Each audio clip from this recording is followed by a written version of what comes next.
Who is Naazer, also sometimes pronounced Nizir? He was the epitome of the green guardian spirit, as described in the Song of a Dying World core book, embodying balance, empathy, energy, journey, and nature. Being an executor in the Age of Legends, he accomplished many extraordinary deeds. However, who was Naazer the man? What was his story, and how is it tied to Avalon?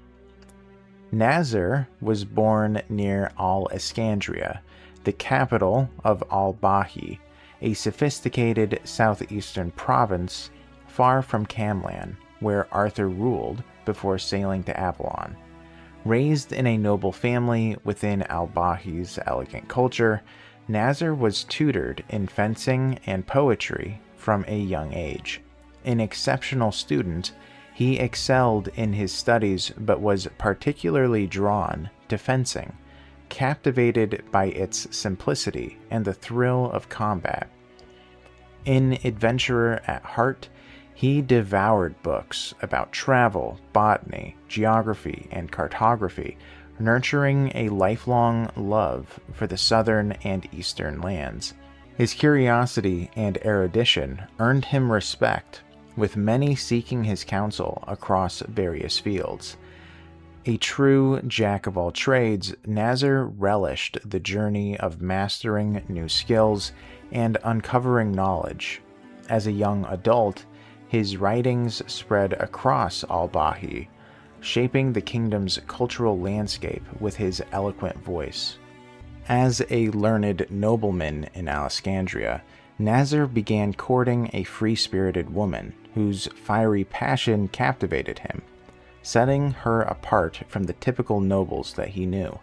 He also formed a close bond with a fellow poet, and together they became Al-Bahi's most celebrated bards. Their fame unsettled the royal court. During his young adulthood, he was a librarian in the famed Library of Alexandria and pored over its contents. The Shah was a strong ruler, but his conniving queen and consort skirted the law, veering into tyranny. While Naazer avoided political disputes, his best friend saw his influence as a duty, openly criticizing the regime's authoritarian grip. In retaliation, the Queen's authorities seized and tortured Naazer's friend. Powerless, Naazer grappled with how to respond without risking imprisonment. When the royal family hosted games to honor the Shah's consort, public discontent boiled over. Naazer's beloved joined the protests and was swiftly imprisoned. Desperate to dissent without inciting violence, Naazer crafted a subtle poem voicing his outrage. The consort, enraged by his words, despite their restraint, had him arrested. Before a council, she accused him of high treason, her outlandish claims leaving Naazer stunned and struggling to defend himself. Overwhelmed by her power and his shock, the council condemned him to exile or death. Though Naazer cherished his homeland and briefly considered execution out of defiance, his love for the wider world prevailed. Packing what he could on a mule, he left Alexandria behind, heart heavy but driven by his adventurer's spirit. Naazer roamed the borderlands of the known world, making his way to Camlan, drawn by the tales of Arthur, the legendary king. Determined, despite the vast distance from Al-Bahi, he documented every village and vista in his sketchbook, dreaming of one day mentoring an apprentice or penning an adventurer's tale to share his journey. Traveling in groups, he delighted in learning about new cultures and peoples, a practice that also kept him safe from bandits and monsters.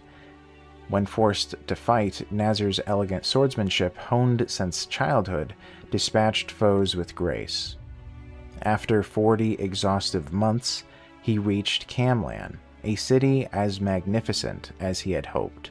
Yet, far from his southeastern homeland, his thick accent and broken English drew wary glances. Sailors familiar with his people proved the most welcoming. Gazing at Camlan's grandeur, Naazer felt torn. He cherished Al-Bahi's culture, but was awestruck by Arthur's kingdom. He longed for a day when his people could live in harmony here. As an exotic outsider, Naazer secured an audience with Arthur, who personally requested to meet him. Wary of ulterior motives, Naazer assumed the king's interest stemmed from morbid curiosity, a skepticism born from years of navigating others' hidden agendas. Naazer approached his meeting with Arthur warily, expecting the same suspicion or curiosity that he faced in Camlan, crossed eyes for his foreign origins or fascination as if he were some kind of exotic creature. Instead, he was greeted by a tall, fatherly man with a beard and a warm smile. Arthur eagerly asked about Al-Bahi's culture, and Naazer, matching his enthusiasm, shared tales of his homeland. Arthur marveled at Naazer's sketches, captivated by their intricate details, undeterred by the court's mocking laughter. Skeptical, Naazer suspected hidden motives behind Arthur's kindness.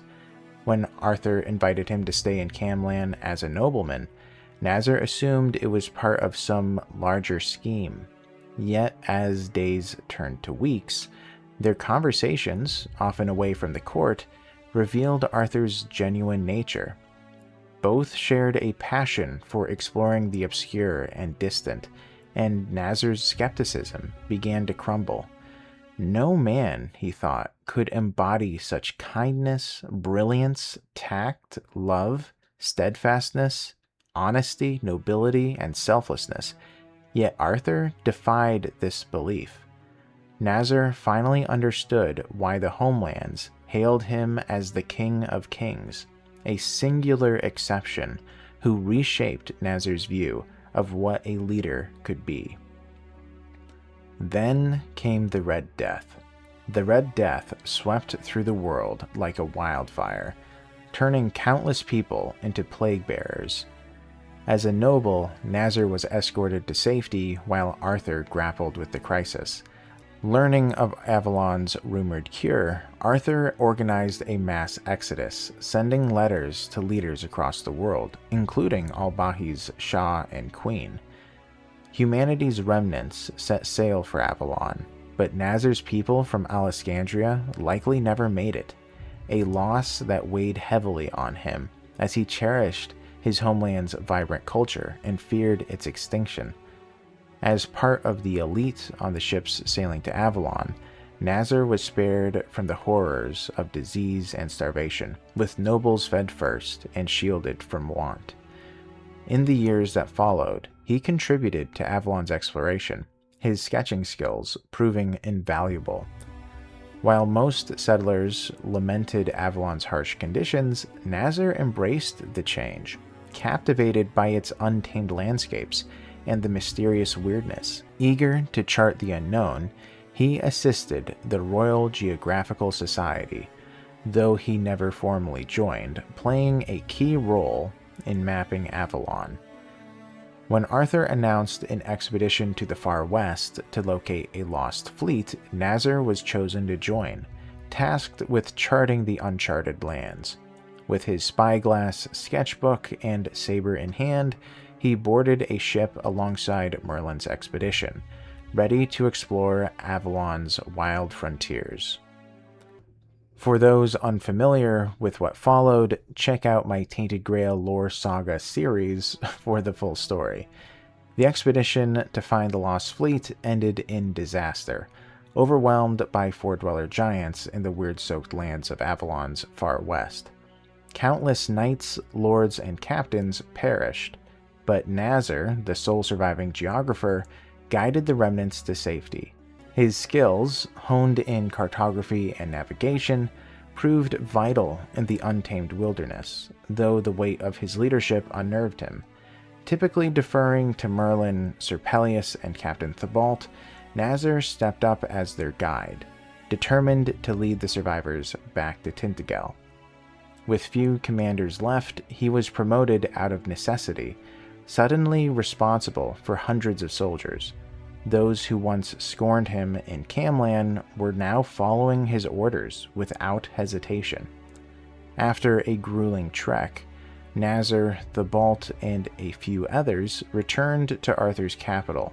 Their heroic deeds earned them the title of executors, an honor they humbly accepted despite their unlikely candidacy, recognizing the need for selflessness. Naazer forged deep bonds with his fellow executors, though he was reluctant to admit how close they had become. Yet a part of him ached for Alexandria, haunted by the growing fear that he might be the last of his people. At Fern Sea, the executors encountered southern survivors with darker skin than Naazer's. They communicated with the explorer in his native tongue, but hailed from a different culture. Their tales of reaching Avalon dimmed Naazer's hopes, forcing him to confront the likelihood that he was the last of Al-Bahi's people, their legacy destined to fade with him. Dejected, Naazer found himself deep in thought while sketching. During this time, the executors had also met the Pale Lady, who offered aid. Naazer, ever skeptical, barraged her with questions, unable to believe that she was helping out of pure goodwill, suspecting some hidden agenda behind her enigmatic demeanor. A piece of him felt an odd kinship with her, for she too was to be the last of her kind, and his questioning showcased his inner struggles. As the Age of Legends drew to a close, with the executors' legendary deeds largely accomplished, they were ambushed. A highwayman struck down one of Naazer's companions while he was busy sketching, but Naazer swiftly sprang into action to deflect the next blow with his saber and disarmed the attacker. The robber, seeing Naazer's appearance, showed his face, a man of Al-Bahi. The bandit praised the prophet frantically. He poured out his story, mirroring Naazer's own background, and expressed joy at finding another of his people, having searched Avalon for years. Proposing they travel together to preserve their culture, he looked to Naazer with hope. But Naazer, glancing at his wounded companion, shook his head and sent the man away. Helping his friend to their feet, he made a profound choice.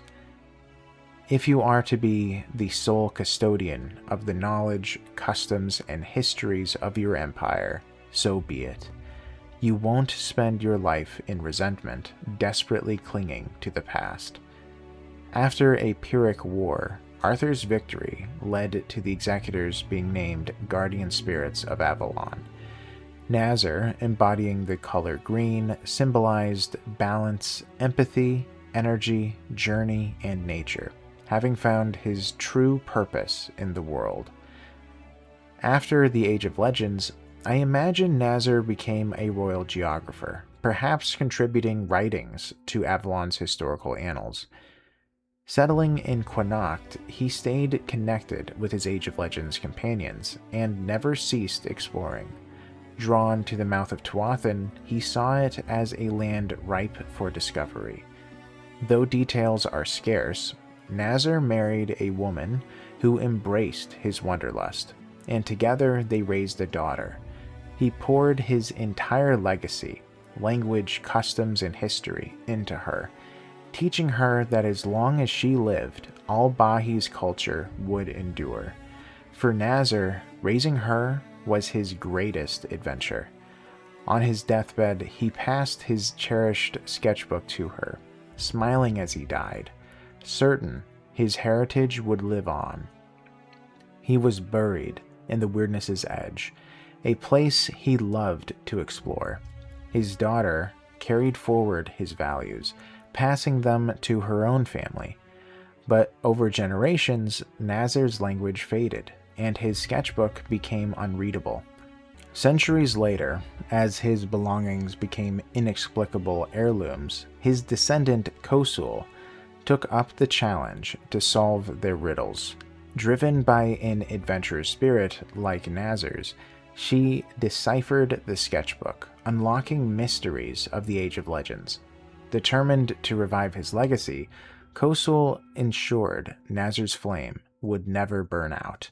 Kosul embraced her role as an explorer, unraveling enigmas during the Age of Legends, while also proving a steadfast ally to those in need, unknowingly forging a legacy of compassion that echoed her own adventurous spirit.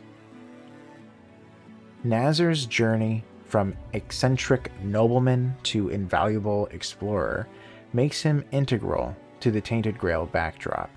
His story weaves a rich tapestry of wonder, brilliance, and wisdom, embodying the essence of the Green Guardian spirit and standing as a true exemplar.